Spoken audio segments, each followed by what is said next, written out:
Salam, berjumpa lagi dengan saya, Yiski. Kiranya Tuhan Yesus Kristus memberkati dimanapun Anda berada, dimanapun Anda kuliah, dimanapun Anda sekolah, dimanapun Anda berkeluarga, dimanapun Anda bekerja. Saat ini saya lagi di hutan, namun saya itu kalau dimanapun saya berada itu saya harus bagikan sesuatu kepada Anda, supaya kita saling mengingatkan, supaya kita saling mendorong agar hidup kita ini menjadi orang-orang yang berkualitas atau menjadi orang-orang yang takut akan Tuhan.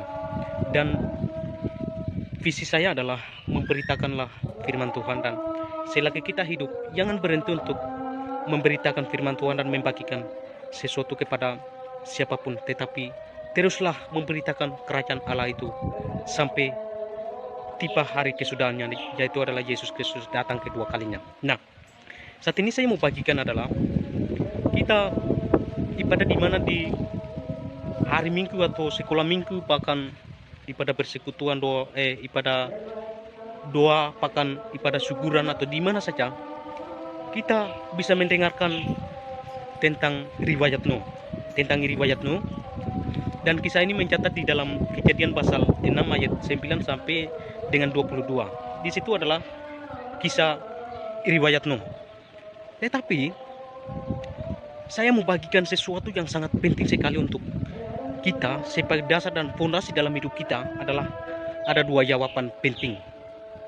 Namun sebelum itu, topik yang saya taruh dan pertanyaan yang saya taruh saat ini adalah, mengapa sampai keluarga Nuh itu mendapatkan kasih karunia Allah, dan mengapa sampai keluarga Nuh itu selamat dari orang-orang yang jahat, dan mengapa sampai Allah menyelamatkan mereka. Ini yang kita harus tahu, karena kita baca-baca firman Tuhan, tapi kalau kita tidak menemukan teladan-teladan di dalam Alkitab, itu percuma saja.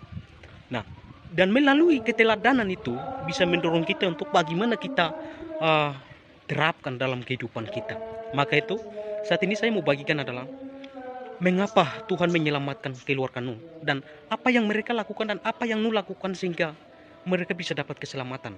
Oke, kita lihat di dalam Kejadian, pembacaan kita Kejadian pasal 6 ayat 9, di sana bilang bahwa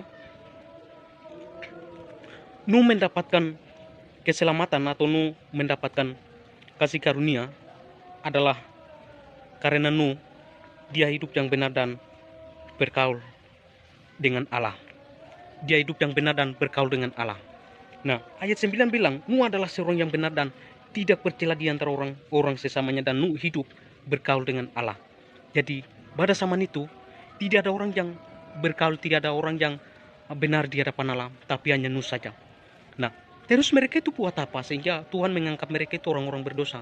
Karena Allah menghukum mereka air bah itu, karena pada zaman itu mereka homoseksual secara sembarangan. Homoseksual itu bercapulan seksual, laki-laki dengan laki-laki, perempuan dengan perempuan. Nah, maka Tuhan menghukum mereka, dan mereka melakukan bercapulan, bersinaan, amarah, gosip, dan pencurian, pembunuhan yang terjadi, sehingga Tuhan menghukum mereka pada zaman itu. Tapi Nuh mendapatkan keselamatan karena dia bergaul dan benar di hadapan Allah. Tapi mengapa dikatakan dia itu benar dan bergaul? Karena dia itu menuruti perintah Tuhan, yaitu adalah perintah dan larangan. Kalau Tuhan bilang jangan, berarti Nuh dia menuruti dan dia tidak melakukan. Nah, itulah Nuh, dan itulah menyebabkan Nuh mendapatkan keselamatan. Nah, jadi Nuh adalah selalu bergaul dengan Tuhan. Apakah kehidupan kita selalu berdoa atau tidak? Kita selalu baca Alkitab atau tidak? Kita selalu berkiai ibadah atau tidak? Kita harus mengintrospeksi diri. Karena kita akan bergaul dengan Tuhan, dan hidup yang benar di hadapan Tuhan adalah ketika kita berdoa, ketika kita komunikasi dengan Allah, ketika kita ibadah, ketika kita membaca firman Tuhan. Disitulah kita bisa hidup yang benar, dan disitulah kita bisa bergaul dengan Allah. Nah, Nuh itu halal itu yang melakukan dalam hidupnya dia, sehingga Tuhan menyelamatkan keluarga mereka. Itu yang pertama. Yang kedua adalah Nuh dia menuruti segala perintah Tuhan. Tuhan bilang kamu ini, kamu begini dan begitu. Nuh, dia tidak menolak perintah itu, tapi dia selalu menuruti perintahnya.